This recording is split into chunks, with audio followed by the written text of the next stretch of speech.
இந்தியாவில் lorry drivers பத்தலையா? Lorry தொழிலே வேணான்னு விட்டுட்டு போகிறாங்களா, இல்லை இந்த தொழிலுக்கு யாரும் வரமாட்டாங்களா? கோவிட் டைமில் 75:100 ரேஷியோவில் இருந்தாங்க. அப்படின்னா ஒரு 100 ட்ரக்ஸ்க்கு 75 டிரைவர்ஸ் வச்சுருந்தாங்க. ஆனால் இப்போ 100 ட்ரக்ஸ்க்கு வெறும் 55 டிரைவர்ஸ் தான் இருக்காங்க. இதனால லாஜிஸ்டிக்ஸ்லேயே ஒரு பெரிய கன்ஃபியூஷன் ஏற்பட்டிருக்கு. ஒரு பக்கம் டிரைவர்ஸ் டிமாண்ட்ஸ் ஜாஸ்தியானதுனால தான் ரேட் ஜாஸ்தியாக இருக்குன்னு கஸ்டமர்ஸ் புரிஞ்சுக்க மாட்டாங்க. இன்னொரு பக்கம் இந்த விஷயமே தெரியாம இன்னமும் கம்மி ரேட்ஸ்ல போற டிரைவர்ஸும் இருக்காங்க. இந்த லாஜிஸ்டிக்ஸ் ரேட்டை இந்தியா ஃபுல்லா ஒரே மாதிரி கொண்டு போகணும்னு நினைக்கும் போது இது ஒரு சிக்கலாவே இருக்கு.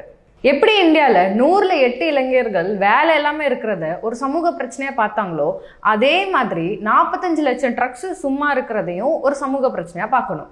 பால், காய்கறி, பெட்ரோல், டீசல், மஷினரிஸ், ஆட்டோமொபைல்ஸ்லாம் இந்தியா ஃபுல்லாக டிஸ்ட்ரிபியூட் ஆகுதுன்னா அதுக்கு காரணம் லாரி டிரைவர்ஸ் தான். அப்போ 100ல் 45